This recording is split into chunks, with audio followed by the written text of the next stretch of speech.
Compassion fatigue is real and it's very, very common when we're raising children.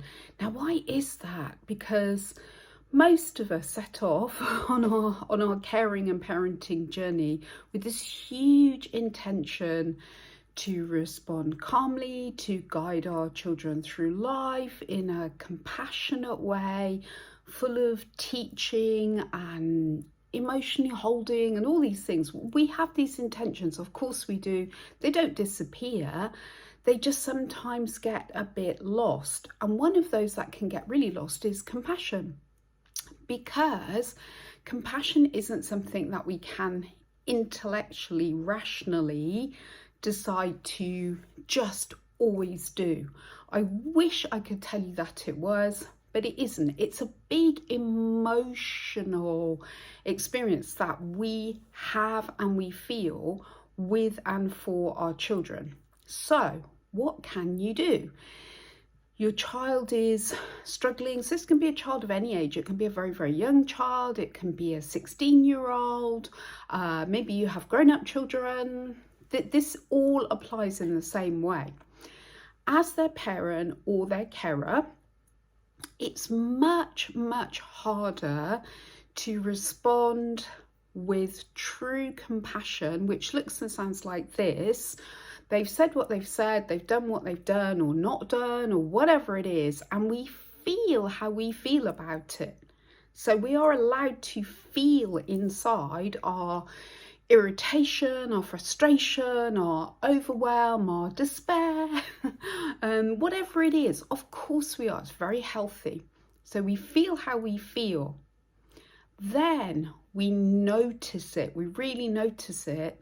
And if you know from yourself and other relationships and from your child, of course, that when you are in this state of frustration or resentment or whatever it is, then kind, compassionate things cannot come out of your mouth, well, certainly not authentically. Then take a flipping moment. Do something.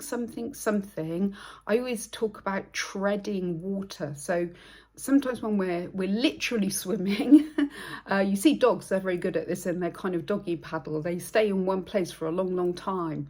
So you're just pausing. You need a tool for this. So you need something that your body and your brain really, really like when you either do it or say it or both. It might be something like you just squeeze your fingers together, just, they're on your lap, behind your back, in your pocket, wherever they are, just something that stills you in that moment. And in your head, you're just rapidly repeating, I am calm, I am safe, I am calm, I am safe, I am calm, I am safe, I am calm, I am safe. Something, doesn't matter how fast you do it, just do it. Then you're much, much more likely to have come out of that big reactive state. So remember, you are allowed to be in that state. It's just not going to go well and you won't be able to be authentically compassionate. You felt the feeling, you've done something to just bring yourself back to actually being able to really care, because they need you to. It doesn't matter what they have or haven't done. If you gave them a curfew of 10 p.m. and they've come in at 10:30 and they didn't message you, and of course you're going to feel really upset. That's very normal part of caring for children and our beautiful young people. But you don't know the reason why they are late. Something awful might have happened to one of their friends, or who knows. It really doesn't matter. What they need is first to be met with compassion. Oh, hello, my lovely. Are you okay? How are you? How was your evening? Not all at once like that, but that kind of thing. If your 4-year-old has just looked you in the face and just tipped their drink all over the floor because you were saying, oh, be careful with your drink, as we often do, then you are really going to need to dig deep. They still need to be met with compassion.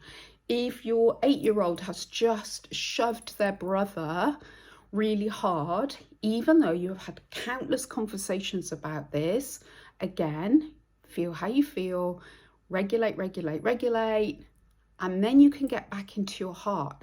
Now, why do you need to keep doing this? You might think, well, at what point do I tell them They know.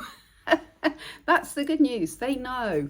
And this is the bit that we forget. You know, I see it in my 3-year-old granddaughter. Like, already she knows. She gets kind of what is desirable and not desirable from the adults in her life, from us, but also, you know, what we're wishing maybe that she would do and not do. She gets it. But of course, because their bodies and their brains are developing all the time, they aren't going to just robotically go through life and do all this stuff.